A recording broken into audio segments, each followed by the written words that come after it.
The ANC, which has dominated South African politics since 1994, first as the governing party and more recently within a coalition, is holding its National General Council in Boksburg in South Africa, amid rumours of a plot to remove President Cyril Ramaphosa.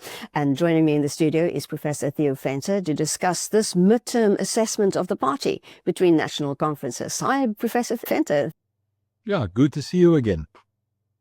So do you think this would have been the right moment for President Cyril Ramaphosa to consider stepping down?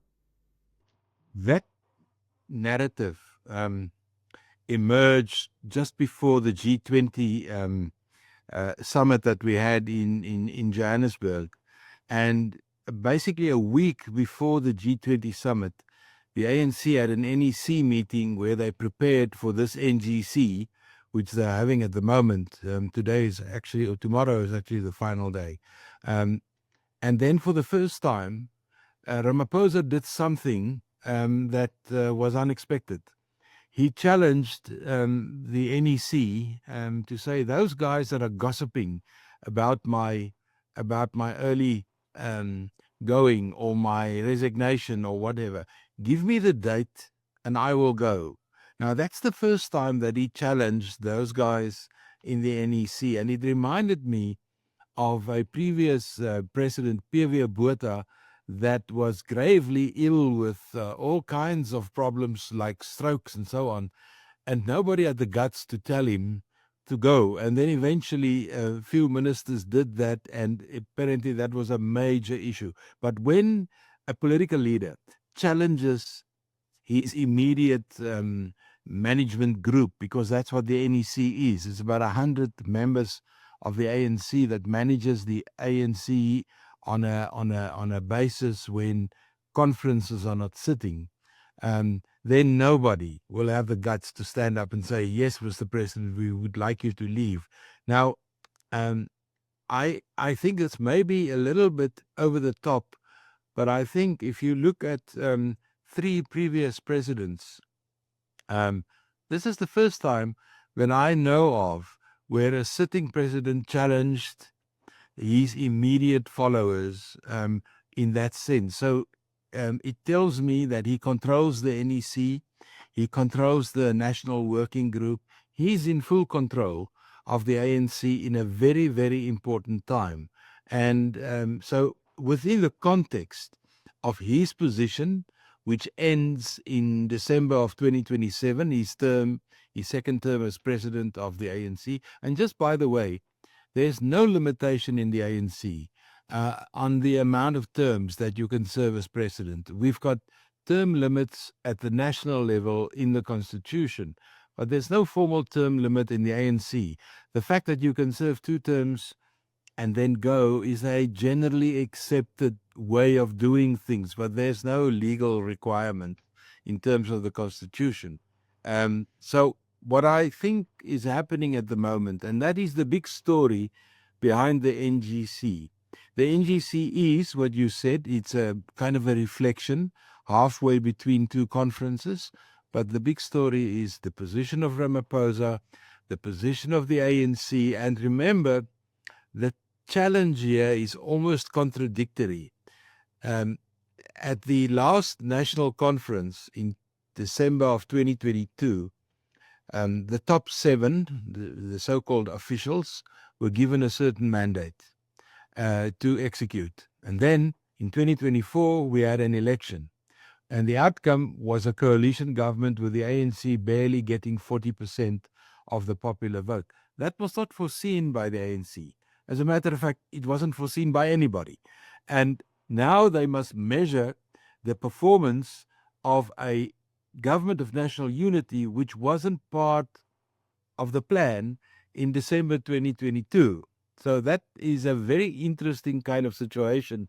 And if you read through the documentation, especially the report of the Secretary General, Fikile and Mbalula, the ANC is not in a good position in terms of organizational stuff. The branches are not functioning. Certain provinces are doing well, but generally speaking, the state of, if you were to ask them, the state of the party I would give them a kind of an answer like in ICU or in critical situation. That's where the ANC is at the moment. When they speak as if, and they project the issue as if they're still in total control.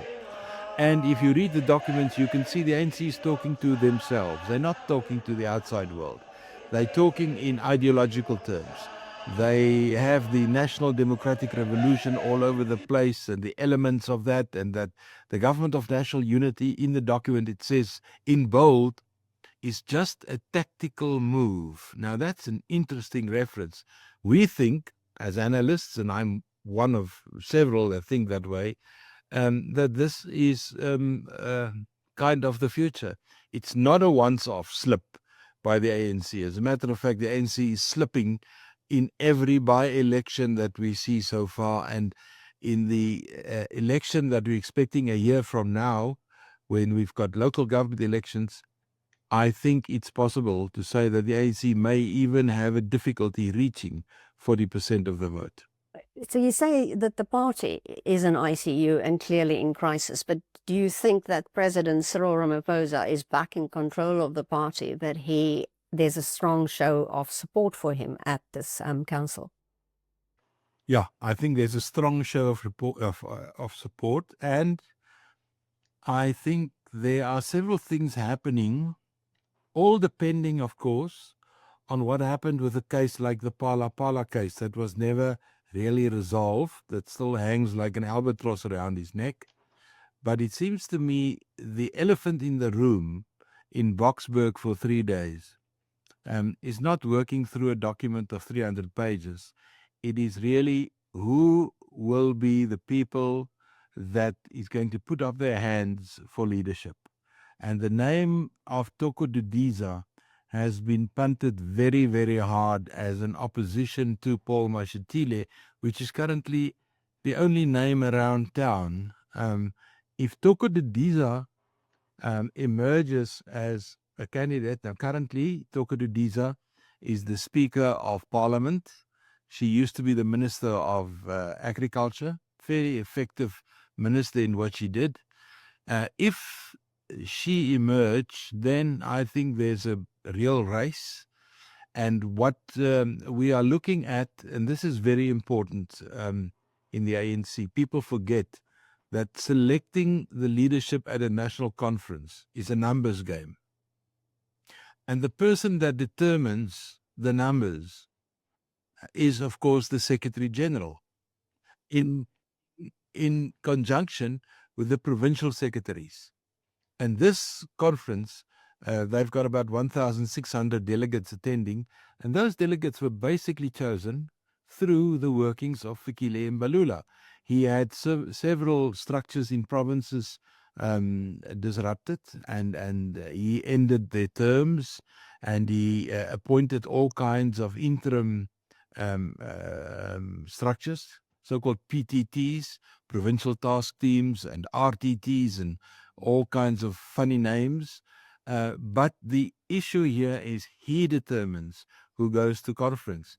And by determining the delegates, he actually determines the outcome because it's a voting process. Currently, they, of course, looking, interestingly enough, to the voting process for leadership that would look very much like the Conservative Party in the UK, where members will be given part of selecting leadership. And we've seen this several times over the last 3 or 4 years with the Conservative Party, because they had to elect several leaders over the past 4 or 5 years. So the ANC is looking also at that, how they would elect leaders. Like I said, it's a numbers game. If you have your whole, or shall I call it, mobilization effort, if you have certain provinces. Now, if we look at the state of the branches, 2 provinces stand out.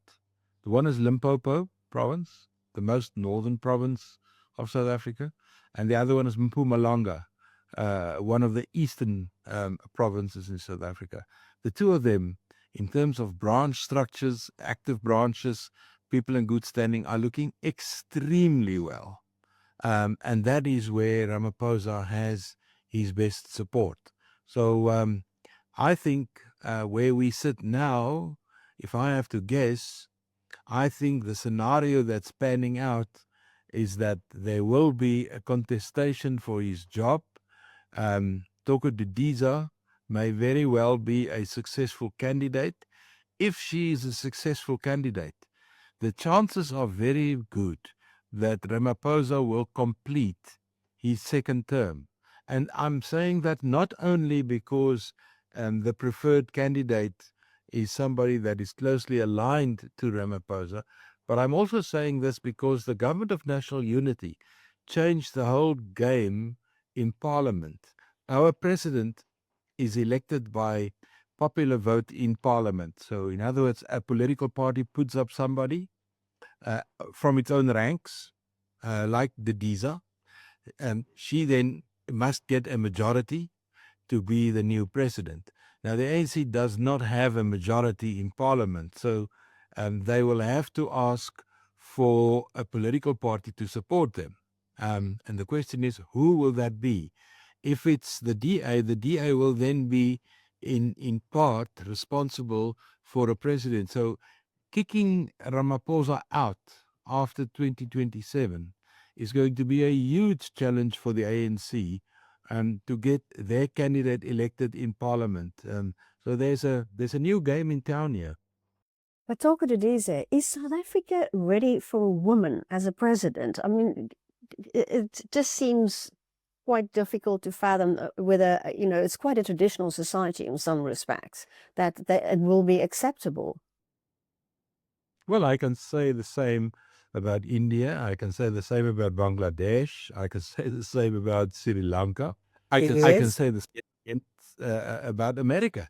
I thought America would have had a female president already, but of course that society just is too conservative to do that. No, I think South Africa, the level of gender equality institutionally in terms of a 50-50 split in parliament and in local governments and in provinces and all kinds of things has developed to the extent over the last 30 years that I think, yes, I think a female president, a woman president will work. And I think it's needed if you look at the kinds of violence in South Africa and the role of women, generally speaking, in a traditional society. I think it's high time for something like that.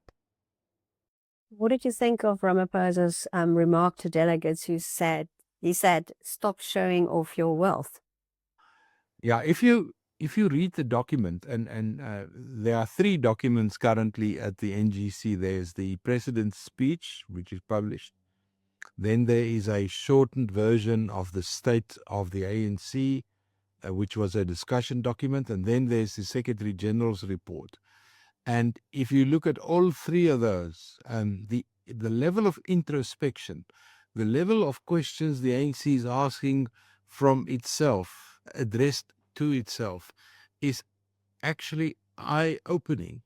They're addressing corruption directly. They're addressing leadership problems, managerial problems, the fact that the party isn't run well, the fact that branch meetings doesn't take place.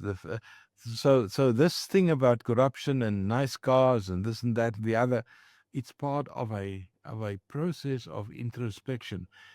I'm not sure whether this is done for public consumption or whether this is done for really internal action. Because if you read these documents, then an old story emerges, and that is the ANC has been extremely innovative in terms of new legislation.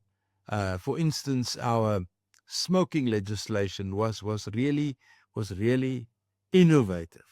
The problem is the implementation, and the problem are the consequences of that. And with that, the ANC is notoriously bad. They say interesting things, they say good things, but when it gets to getting it done, that's where That's where the failures happen. So even the ANC's appointment of a so-called integrity commission, that if you mention in public that you corrupt or this or that, uh, even the president with the Pala situation visited the integrity commission, and well, I'm not even sure he got a rap on the fingers. They just took note of it, and that's it. So there's no implications on these things. The ANC operates at a different level. For instance, there's a lot of voices going up at the moment during this NGC that we must talk about succession and succession planning. And then you'll hear somebody like Gwede Mantashe. Luckily, he said he's going to retire. Now, that's probably the best news out of the NGC. He said he's too old now. He's only 70 years old. And I know of several people, even the American president, that is considerably older, that is still active in politics. But for Gwede, he had enough. And then you'll hear them saying, this is not the time to punt people. This is not the time for slates. And incidentally, that's one of the issues that they're debating today, and that is, in future, they must get rid of slates. Now, a slate is a little piece of paper on which you write 5 or 6 names. It's given to each of the delegates, and then they vote according to those slates. And then you will get, like we've seen in several other conferences, you can see the one candidate gets 70%, the other one gets 30, or 68 and 28. So you can actually see how the slate has emerged. And by adopting, that's the proposal, by adopting the electoral method used by the Conservative Party in Great Britain, they're trying to get rid of the impact of slates and vote buying. In other words, corruption. You said there's a lot of good intention and, the ANC trying to, steer another course. Can they realistically reverse course? Because, many analysts argue that the ANC has steered itself into oblivion through entrenched corruption. Well, this NGC takes place in a very interesting time. It's not only the G20 that I mentioned, for which we are taking leave of absence next year due to Donald Trump, but it's the Mpumalanga Commission, an investigation into crime networks, the role of politics in crime, and the role of the police as part of crime networks, and so on. So it's actually an extension of the Zondo Commission in a way, because the Zondo Commission that investigated state capture, which is, in my view, institutional corruption. In other words, corruption at a very high level or a high scale. And the Zondo Commission said in one of its recommendations and findings that they did not have time or resources also to investigate the judiciary or the National Prosecuting Agency and these kind of things. So the Mpumalanga Commission is doing exactly that. And out of that, it seems that the level and the way in which corruption takes place is so widely spread. And I think we may deal with corruption, let's say, at the national level, and you may expose certain ministers and so on and so on. But if you go lower down into your cities and your towns, that is where corruption is rife. And corruption is rife in a simple way, and we see this in many other countries. The way in which an ANC branch is financed is by providing contracts and tenders to specific people, and then there's a flow of money back to the party or to individuals within the party, or in some way or another, the money flows back. And I would guess that at least 10% of every contract given at local government in some way or another flows back to the ANC. That's how widespread corruption is. And if you want to stop it, I think the party is going to fall apart because there will be no money. Because as it is at national level, the ANC couldn't pay its officials at the end of November. I'm not sure whether they've been paid by now, but there wasn't enough money. So the ANC suffers a huge cash flow problem. And one of its members, senior members, said they find that the big company sponsorships are not coming in. Now, of course, it's not coming in because with the application of something like DEE, most companies, and the case of Elon Musk is a good example, regard a 30% BEE almost as a tax on investment. So you bring in a new business or whatever, and then you must provide 30% or some form of that into local shareholding. It's almost as you give away 30% of your company. Now, you can do it in several ways, but that is one of the things that stifles growth in South Africa. And what is needed, and I think the discussion in the ANC, there's a lot of discussion on the economy, but the big discussion, I think, and among members, maybe off record and so on, is that the G20 showed us we can do major events. That we can do.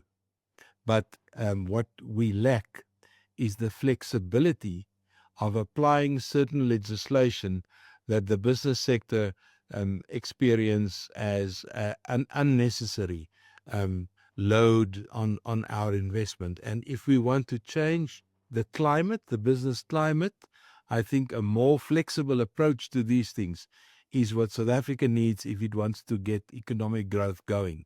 But if you continue to apply things ideologically, it won't change. And I'm worried because the response of South Africa to the G20 and the Americans kicking us out for a year at least was a very ideological approach. And I would propose that one should be a little bit more flexible. And the Chinese provide us with a very good example. When Donald Trump instituted a 145% tariff on the Chinese, they could have responded aggressively. They could have responded in a tit-for-tat way. Now, in a certain way they did, but largely they stayed transactional with the Americans because that is what Donald Trump and his administration understands, is transactional relations. You give something, I give something. But they don't understand ideological responses and they don't like aggressive counter moves. Then they shoot your boats out of the water like they're doing with Venezuela. So, if we're talking about BEE and the ANC, and there might be discussions on, some flexibility about that. Publicly, they're digging in their heels and saying, we're not changing BEE. Do you think there's any chance that the ANC will change course on BEE? Yeah, I'm glad you made a separation between theory and practice. Ideologically, they've dug in their heels. You can see it in the documentation. And the best example I already gave, and that is that the government of national unity is but a tactical move. It means we had to do it this time, but we're planning to return to be in full power. So that's the language they're using. But in reality, I think the business environment, the global environment is going to force us into a little bit more flexibility. And we're seeing this in several ways. We're seeing this over the last, I would say, a month or two, that South Africa has been removed from the grey listing. That was done through negotiations. That was done by applying things which was required from us. The IMF visited South Africa recently, and the IMF said, well, you're doing well, but you need to do a few more things, and you need to allow private sector involvement in logistics. That's another word for railways. You need to apply the things on your harbors and so on, and in electricity, that's Eskom. And the government is quite okay. So although they're saying the one thing, in practice, other things are happening. And I think that is where the flexibility comes in. And if you, I think what your question was responded to by one of the ANC guys that sent me a WhatsApp message out of the NGC. And he said to me, you know, Ramaphosa is a very conflicted political leader. And his words were, he's asking us to do A, B, and C in terms of ANC policy. And he sings in the choir against the impact of liberal capitalists and their hold onto the world economy, etc., etc., etc. But, is his point, when he needs money for his campaign, that's exactly where he gets the money. From the same guys that he's criticizing in public, he takes the money to run his campaigns. And that is the paradox within the ANC. And I think when you sit with a paradox like that, and this is not unique to South Africa, you see this in Brazil, you see this in Argentina, well, you see this in most of the developmental democracies, that they say one thing, but they do another. And we are now entering that kind of paradigm in a much more serious way. Well, Professor Theo Venter, thank you so much. My pleasure, like always.